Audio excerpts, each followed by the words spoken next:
We're not against rap. We're not against rappers. But we are against those.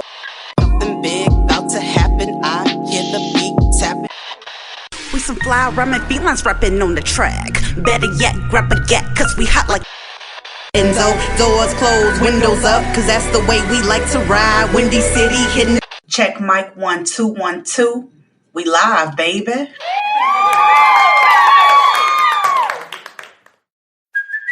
Hey, it's Kaylee Cuoco for Priceline. Ready to go to your happy place for a happy price? Well, why didn't you say so? Just download the Priceline app right now and save up to 60% on hotels. So whether it's Cousin Kevin's Kazoo Concert in Kansas City, go Kevin, or Becky's Bachelorette Bash in Bermuda, you never have to miss a trip ever again. So download the Priceline app today. Your savings are waiting.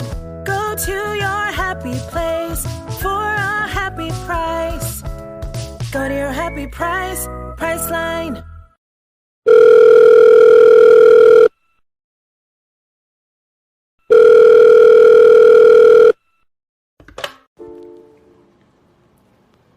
Good morning, Chicago, and welcome back to Speak Your Mind Radio.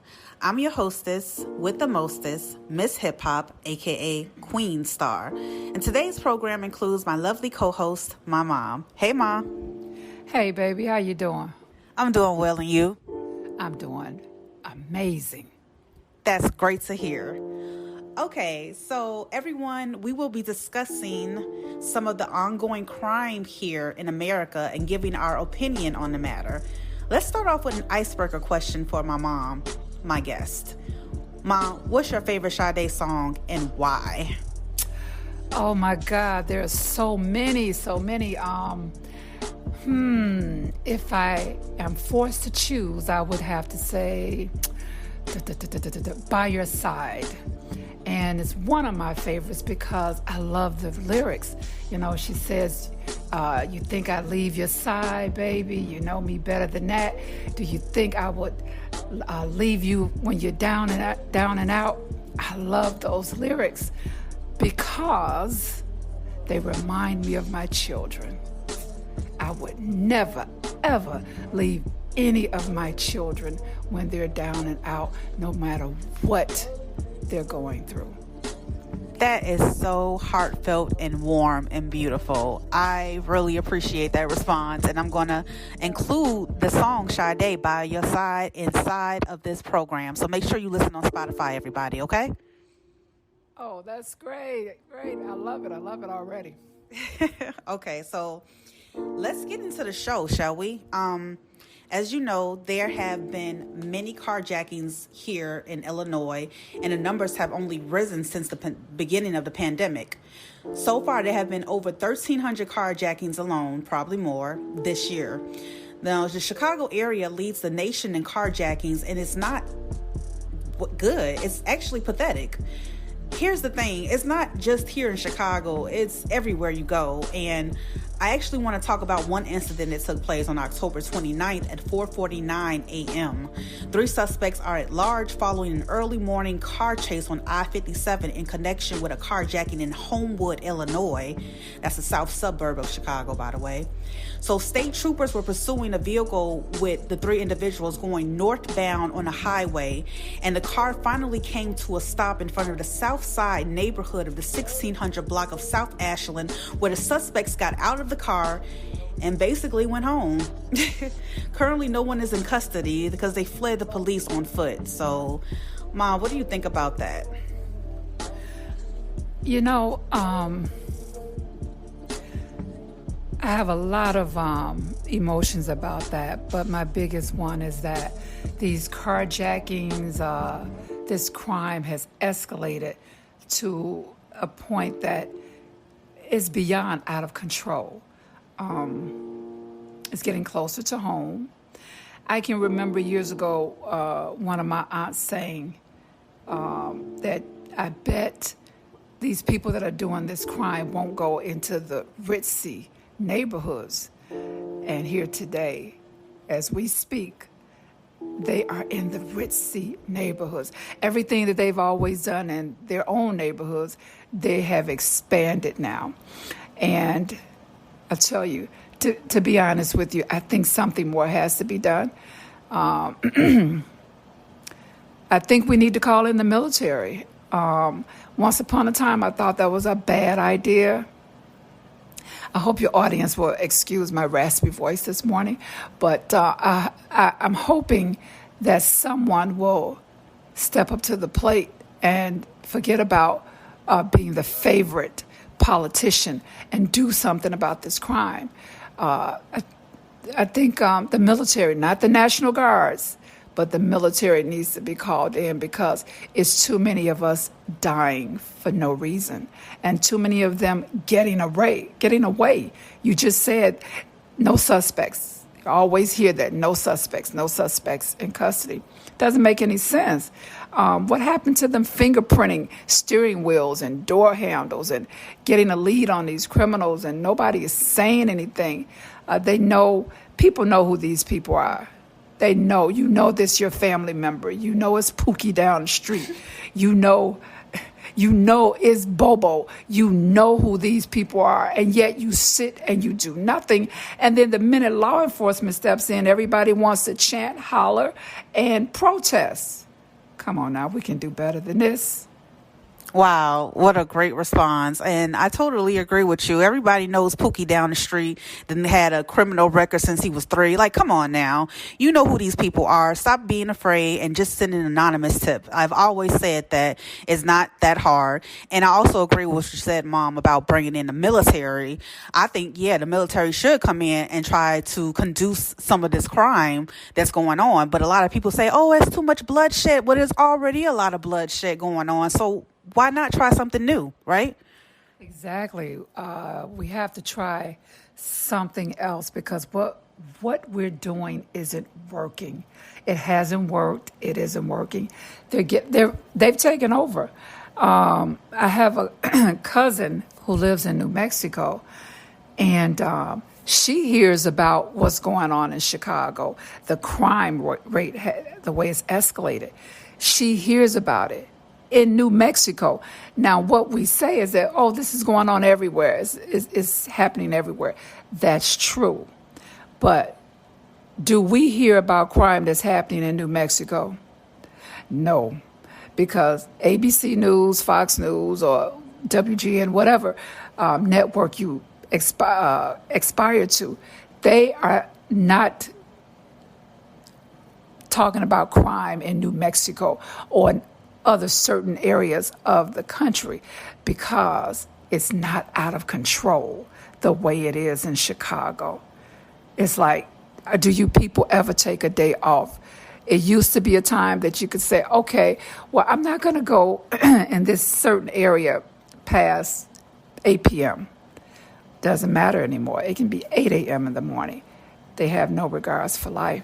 And I think the judges are going to have to start to lock these criminals up, throw away the key, put them under the jail, no bail, no bond until they have been, quote unquote, convicted. Because I'm really tired of it. Your brother's 13 years old, and I didn't fear for you and your sister the way I do him. He's a black male. He's a big kid, and he's not that cutesy little 4 or 5 year old. People say, oh, he's so precocious. Oh, he's so this, he's so that. Now they look at your brother, my son, as a threat. They look at him as a threat because of his stature, his skin color, and they don't see that precocious, little articulate, creative young mind anymore. And I don't want my son, your brother, to be placed in a category that he should not be in.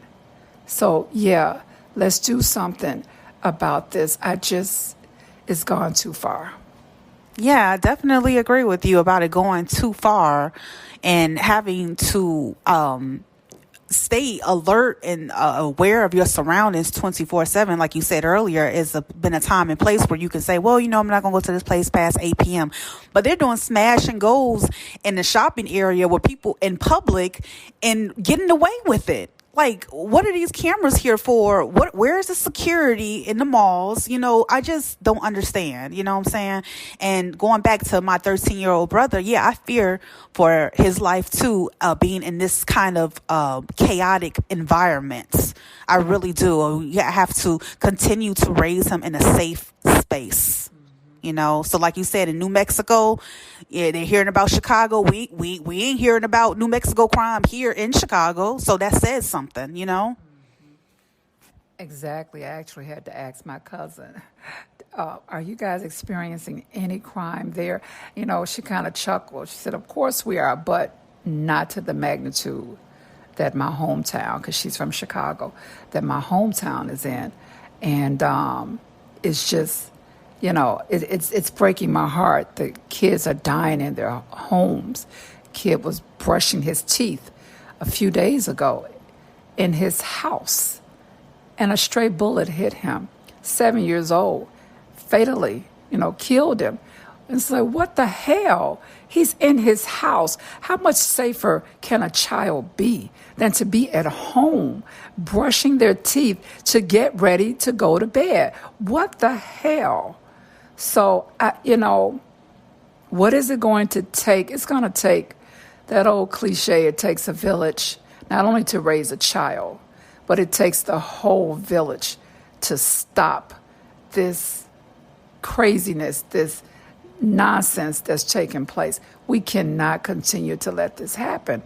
To do an anonymous call, anonymous tip, You know who Pookie is, and I commend the mother. I can't, forgive me, I can't recall her name right now, but she turned in her son because she saw a camera surveillance of him on the news. As she looked, she goes, "Wait a minute, is that my baby?" And she realized that was her baby.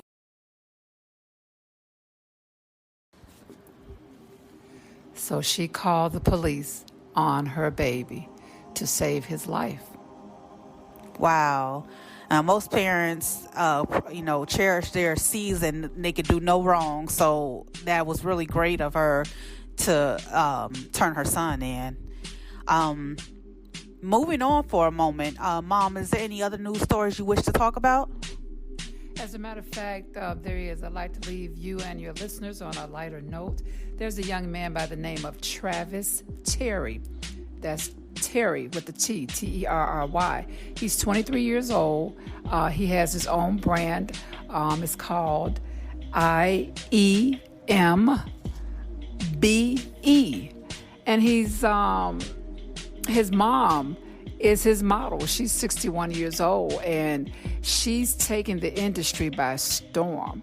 And this is when all of his whole life just started to take off from that point. I won't give all of his details away. I'm hoping that your audience will go to his IG page. He's listed as Travis Demir. That's D as in David, IMEER. And they're all small letters. And my name is Laverne. That's his mom. Guys, please go and check him out. He's doing fantastic. He's putting his mom on the map. And they got the idea with their video of his mom, they got the idea from one of Cardi B's videos. And she's just ecstatic. And she's giving him kudos, and a lot of celebrities are buying his brand. So, guys, please go and check him out. 23-year-old black male who was in college as a business major and sweeping floors in Subway before all of this happened. Just took off all of a sudden. So, go and hear his story. It's really incredible, very incredible. Wow, kudos to you, Travis, and good kudos to Cardi B for supporting him as well, and Laverne, his mom, definitely. Well, we're going to end off on that note. Thank you so much, Chicago, for tuning in to another episode with my mom here on Speak Your Mind Radio. Make sure you tune in on Spotify, Pandora, and wherever you get your podcast fixed. Peace.